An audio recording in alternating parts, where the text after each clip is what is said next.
Alright, we're doing some Francis Bacon here, and let's skip most of the backstory on what Bacon's talking about. Watch the earlier videos in this series.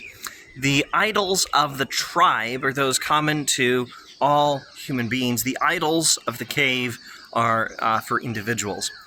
Bacon says, the idols of the den, translate den to cave if that's easier for you, the idols of the den are those of each individual. For everyone, in addition to the errors common to the race of man, has his own individual den or cavern, which intercepts and corrupts the light of nature, either from his own peculiar and singular disposition, or from his education and intercourse, that means conversation, with others, or from his reading and the authority acquired by those whom he reverences and admires, or from the different impressions produced on the mind, as it happens to be preoccupied and predisposed, or equable and tranquil, and the like, so that the spirit of man, according to its several dispositions, is variable, confused, and as it were, actuated by chance. And Heraclitus said well, that men search for knowledge in lesser worlds, and not in the greater or common world. All right, I better paraphrase some of that. What are the idols of the cave in Francis Bacon's philosophy?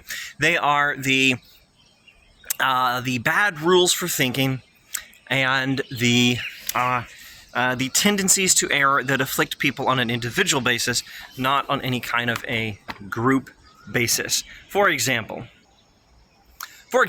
if I like Augustine, I might assume he's usually right. Actually, that might not be such a bad heuristic. It depends on how you apply it, I suppose. Let me try to give a very simple Bacon example. If I like Augustine and I assume he's always right, or I like Aristotle, or I like Kant, and I assume Aristotle or Kant or Augustine is always right, and that leads me into error because I fail to pay attention to the evidence before me that some view inconsistent with their thinking is correct. That would be an individual rule for error or pattern of bad thinking that leads me into error. Or one more example, education and conversation with others. I have been influenced by a bunch of friends who are, I don't know, Calvinists, a bunch of friends who are really into talking about AI, a bunch of friends who are really into Chinese philosophy or whatever. And I've been influenced by them to think in some particular pattern that sometimes makes it harder for me to see and understand the facts. These would be individual errors that apply, individual errors that get in the way of learning the truth about the world. Next up, idols of the market.